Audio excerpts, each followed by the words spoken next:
Hey guys, welcome back to DGS1! We're gonna play this disc right the fuck now, because I don't think I need to tell you what's going on, because, yeah! We're breaking lots of things to save Gina right now.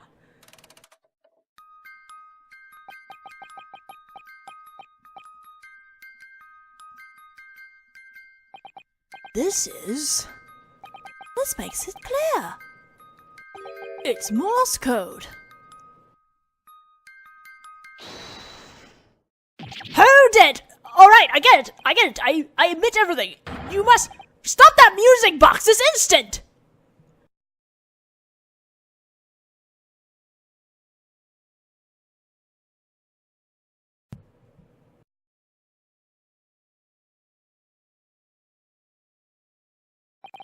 Detective Gregson, let me just confirm this one more time.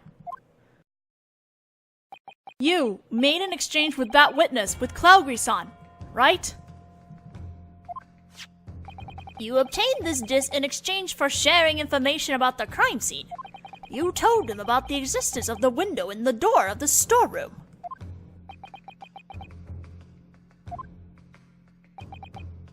That's correct. Oh, oi, hold on there. What are you saying?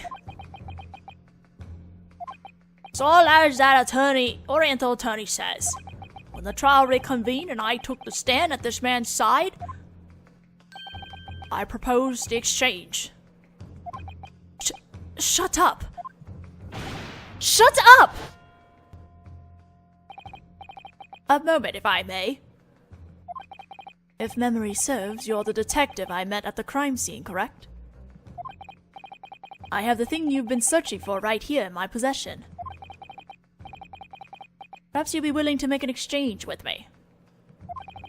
You refuse, the trial is about to reconvene.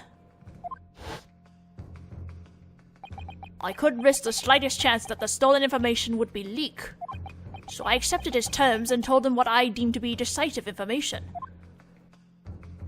About the window at the crime scene, and the blood on the coat.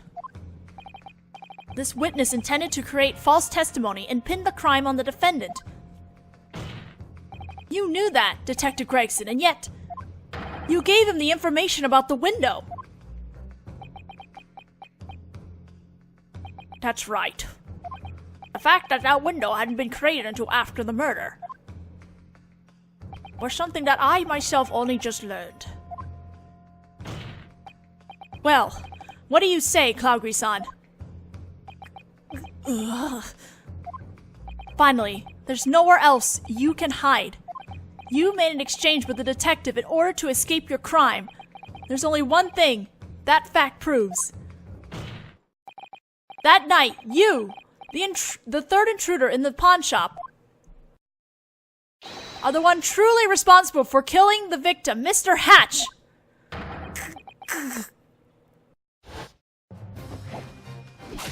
Oh! Bloody traitor! Oh shit! Run, Gregson, run! Amazing.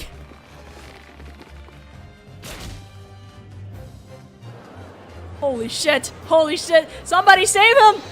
Bailiff! Restrain that man! Quickly!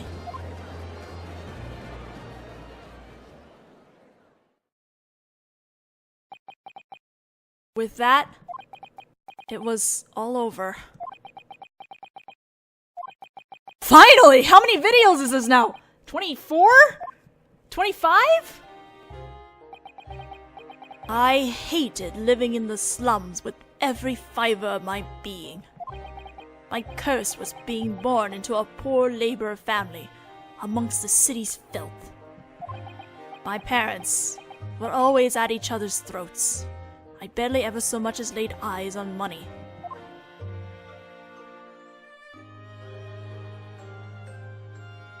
So, I studied frantically in order to escape that life. And you became a telegraph operator. What amazing willpower you had. And yet, you stole vital information from Great Britain's government and tried to sell it. Why in the world would you do such a thing?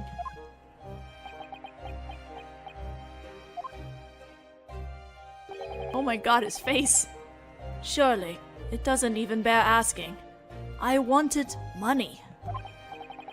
Even now, I awaken in the middle of the night, tormented by nightmares of the slums. I wanted such grand sums of money that I never need to have such dreams ever again. And that's when I met him. That man, Cosne Mangadal. I'll pay you a handsome price for those talents of yours. All you need to do is follow my plan.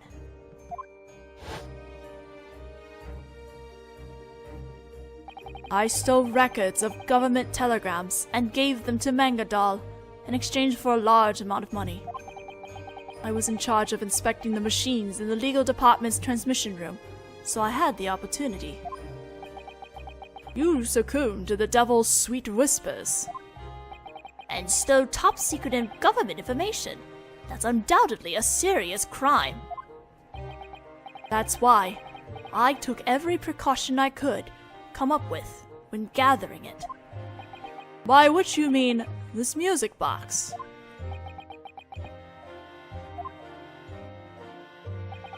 My father was a mason. He married hastily when he was young. You mean Mr. Mortimer Milverton, right? My father was skilled with his hands, so he once apprenticed for a music box maker, All it needed to be able to play was Morse code, so it likely wouldn't even take specially precise craftsmanship. Thinking that, I inquired at the laborer's village, looking for my father. And I met him again for the first time in 10 years, when I fled the slums.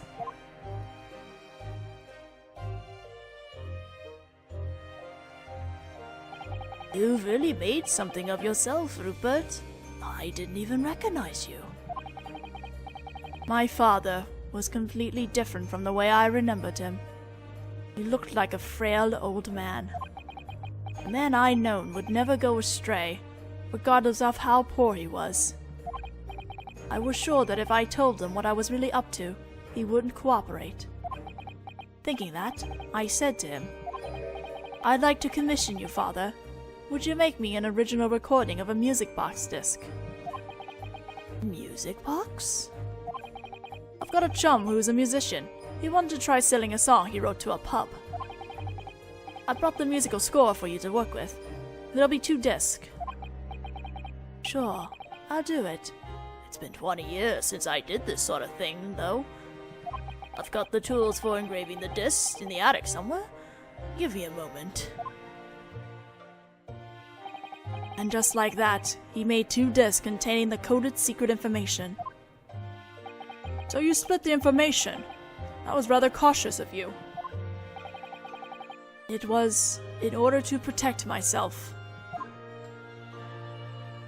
I thought it best to split the exchange with Mangadal in 2. First, I give him one of the discs in the music box to play it. I sold it for him for 10 guineas. The second disc was to be sold for 1,000 guineas. Damn, son! You really wanted money! So the murder on the omnibus 2 months ago occurred in the middle of the second exchange. Am I right? Yes. I sold information to him numerous times that way, but I guess he didn't like parting with all that money. But that seems odd. The one who was killed in the carriage 2 months ago was not you, but your father, Mr. Mortimer Milverton. When I obtained the 1,000 guineas for the first exchange, I gave my father 200 guineas as a reward.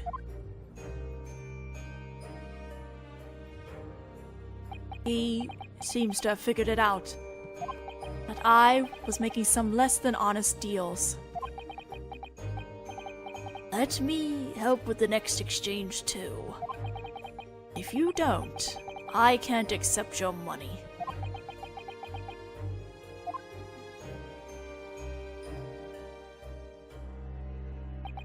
Apparently, that was the way that made sense to my father. I'll get in the carriage, hand over the disc, and take Mangodoll's money. My father never found out what was engraved on those discs. I'll never find out what happened that night, but my father had the disc stolen from him and never returned home again.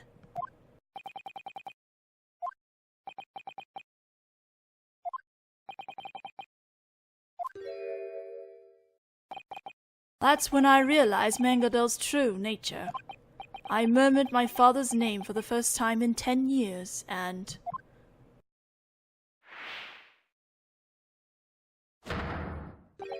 vowed revenge. Revenge? Anyone who knew even the first thing about Mangodoll could probably have imagined it. That he would use his considerable assets and certain other dishonest means to make a mockery of this court. He manipulated the evidence and crime scene and bribed some witnesses to give false testimony. That's all the trial 2 months ago was. I'd just arrived in the Imperial City that very day and was dragged into that trial knowing absolutely nothing about the circumstances. I had accumulated quite a bit of money via our previous exchanges.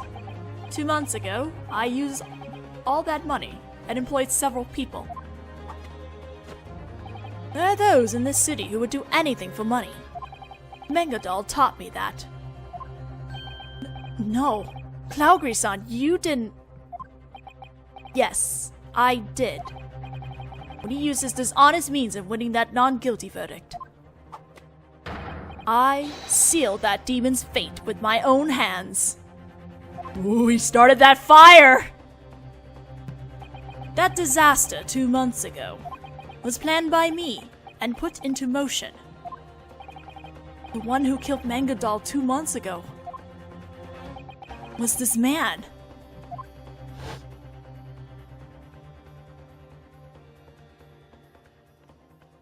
Mr. Cosney Mangodoll. The preparations have all been made, so if you wouldn't mind proceeding to the courtroom.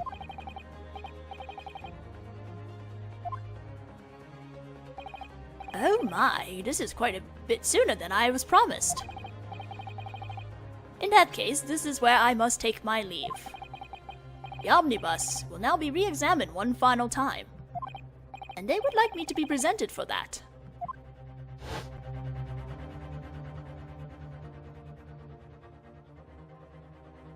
So, that bailiff.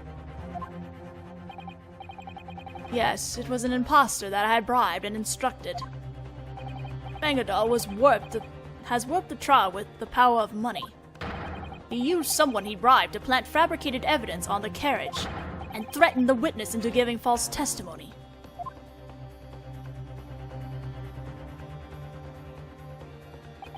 That's why my only choice was to do the same. I planted oil cans in that omnibus and used the fake bailiff to send Mangodoll straight to hell, where he belonged.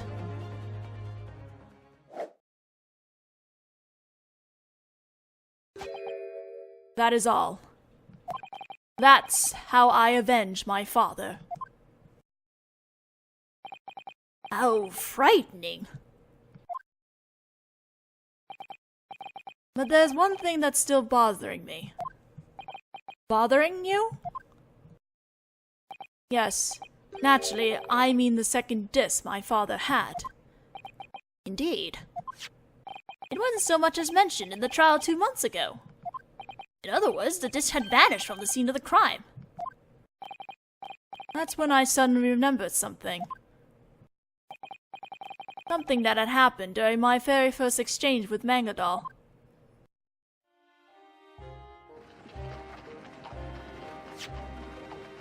This is the first disc and the music box you'll need in order to play it. Oh, I see. How very prudent of you. Well, here's the 10 guineas I promised you. What's this? Hatch's shop? It's a claim ticket from a pawn shop. It's a rather convenient place, you see. No need to provide your name, simply show the claim ticket and say the password. I'm having that shop hold a gem for me. If you exchange it for cash, you'll get 10 guineas. That's the first I've ever heard of someone using a pawn shop that way. Don't you know, Mr. Clowgry? London's pawn shops are the most trustworthy vaults available to the citizens of this city.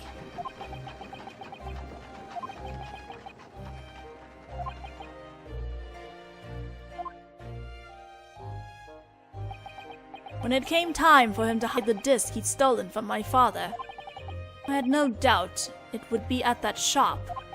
At Mangodal had someone hold onto that claim check for him that night. Gina Lestrade, huh? Come to think of it, when I first met you at the pawn shop 2 days ago, you had a physical description of Gina-san, of the defendant, didn't you? How did you know about her? In the trial 2 months ago, there was a pickpocket who gave testimony that was obviously suspect. She had clearly been threatened by Mangodal and was acting under his orders. So, it occurred to me that it was very likely that she was the one holding onto the claim ticket. Thinking that, I did a little digging for the sake of caution. I figured that she'd probably show up at the pawn shop on the day its holding period ran out. And just as he predicted, Gina-san really did turn up. That's exactly what happened. Gaining possession of the pawn items the pickpocket had tried to withdraw went well enough. But she had only withdrawn the coat with the disc in its pocket. There was no sign of the small box, nor the other disc that had been inside it. The small box had already been set alongside the other unredeemed pawn items. If I'd known that, I could have gotten what I wanted without any late-night pilfering attempts. Meanwhile, while the investigation to the theft of the government's top-secret correspondent records were progressing, we discovered the connection to Cosney Mangodal. Detective Gregson. He came around, I guess. The information was still missing. We had to recover it at any cost. We were checking all the possessions he left behind, trying to determine its whereabouts as soon as possible. And investigating fiercely around the clock. That day, when the detective confiscated the disc at the pawn shop, I became frightened. The pawn shop was still holding the second disc and the music box. I had to get them before the police did. That's what I thought. And that's why you broke into Hatch-san's shop, right? So you decided to have your friends, the Templar brothers, lend you a hand. What happened at that pawn shop that night can only be called a nightmare. While Nemi and Tully were checking the counter, I was checking the shelves of unredeemed pawn items, and I found the music box I'd given Mangodal. Inside it was the second disc. I put it in my pocket and breathed a sigh of relief from the depths of my heart. But then, something that I never could have predicted happened. Who the hell are you?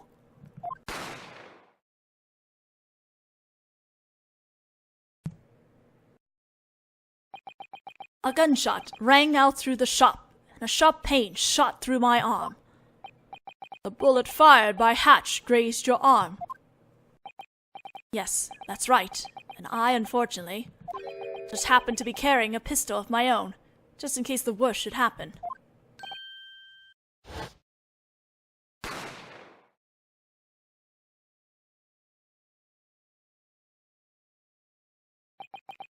By the time I realized what I had done, I instinctively shot back. I hadn't intended to aim at the fleeing shopkeep, let alone kill him. But that bullet unfortunately struck him.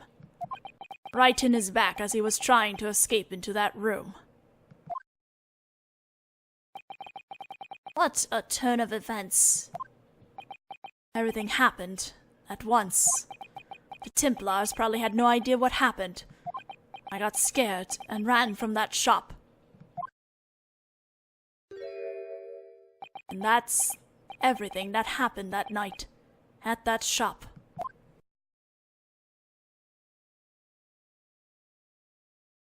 Whew! Poor Cloud Clougy! I mean, the shit he did was not legal, but at the same time, he hadn't intended to murder the guy.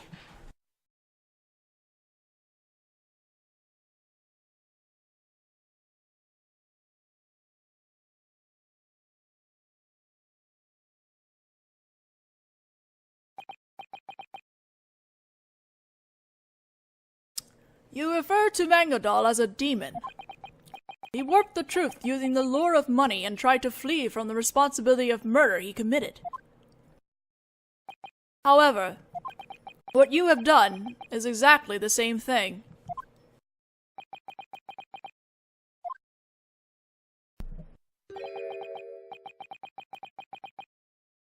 You yourself have become a demon, the same as Mangodal.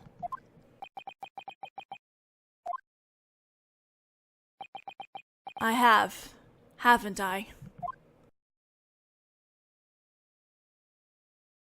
Oh, Clougy, pat your head. It seems that finally, after this long trial, all the facts have been revealed to us. Detective Gregson, where is Rupert Clougy? He has been detained and is being taken to the yard. It's likely he'll be charged as a suspect in the murder of the pawnshop owner, Mr. Hatch, as well as a conspirator in the theft of top-secret information. I see. And, Detective Gregson, naturally, you will also be charged for your crime.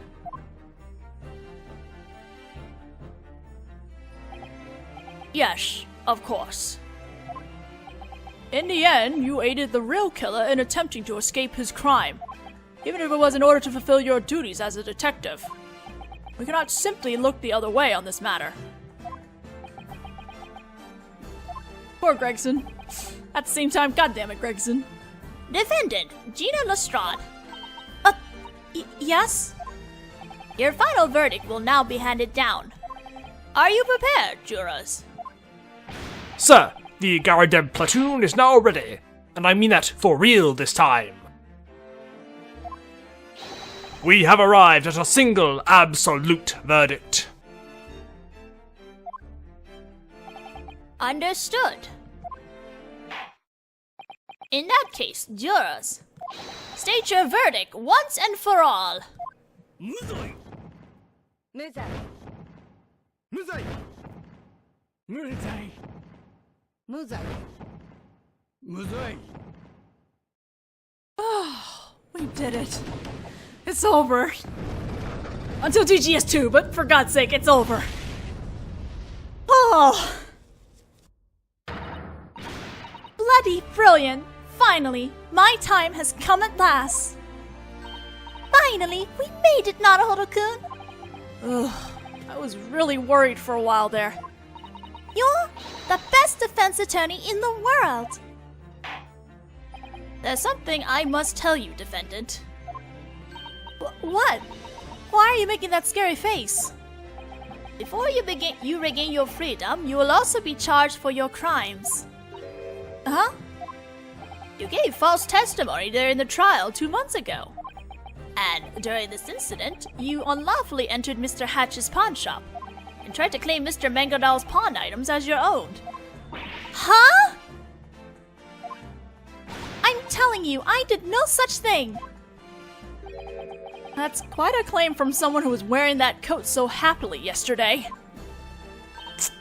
I was hoping we could have a party for Jeannie tonight. Oh shit. Whoa! I don't know why the volume went up. Sorry, I don't know why the volume went up. In any case, to think that there would be Morse code engraved on the music box disc. What an unexpected way of exchanging information. Indeed, we were quite blind to that possibility. Ah, come to think of it, earlier, I believe, this Japanese boy leaked some of our nation's secret information here in court, did he not? Eh? Oh, my deepest apologies. I was so desperate to drive Detective Gregson into a corner that In regards to that, may I say something? That voice. About the sound this music box made. I wonder, was it really Morse code?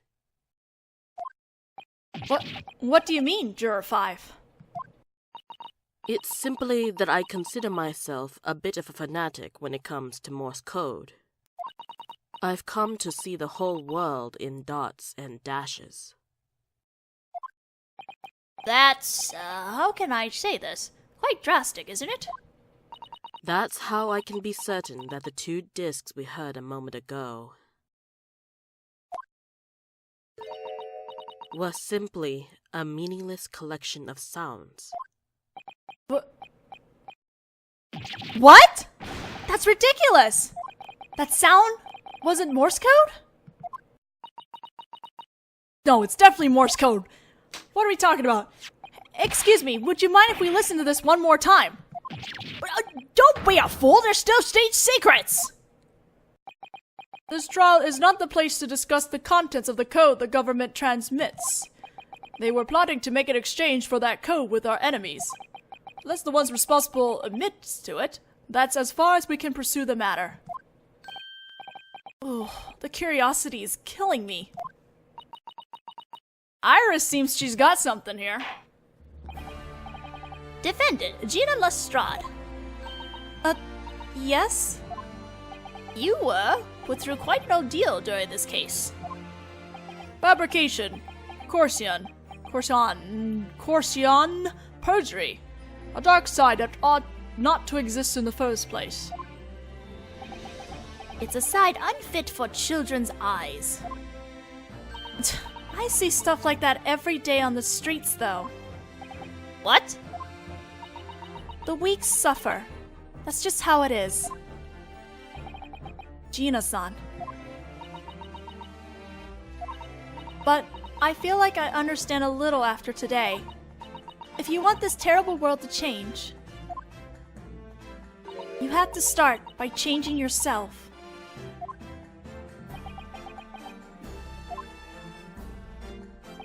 I see. That's a very good lesson you learned. I look forward to seeing how you'll be reborn in the near future. Me too, I'm excited! I love her as a character. Now then, on the charge of the murder of the pawn shop owner, Mr. Hatch, Gina Lestrade will now receive her final verdict. Not guilty! Fireworks! Confetti! Ah! We are done! Ah! What the heck? What, that shoots fireworks now? Okay, Gina.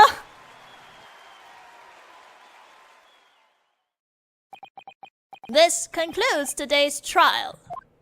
And I have a feeling I'm gonna need a second video to finish the rest of this because the post stuff is actually pretty long. Oh, and there's this scene too.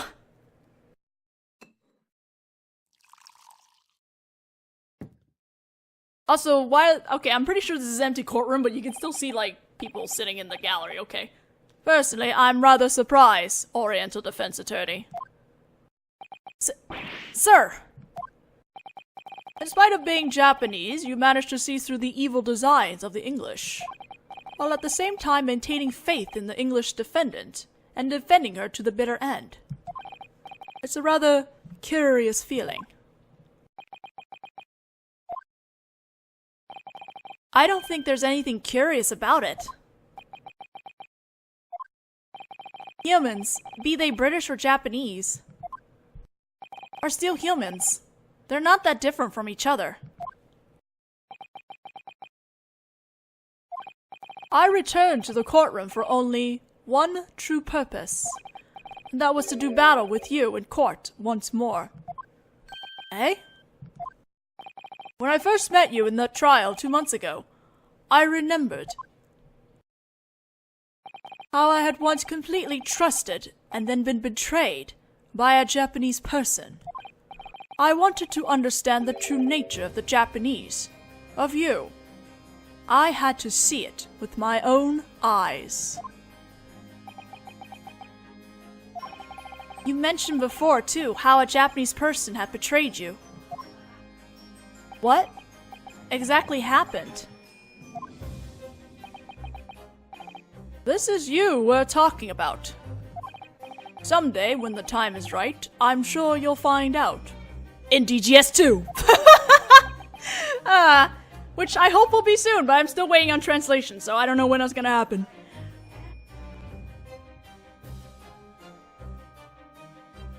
I understand. Please don't break that. Again.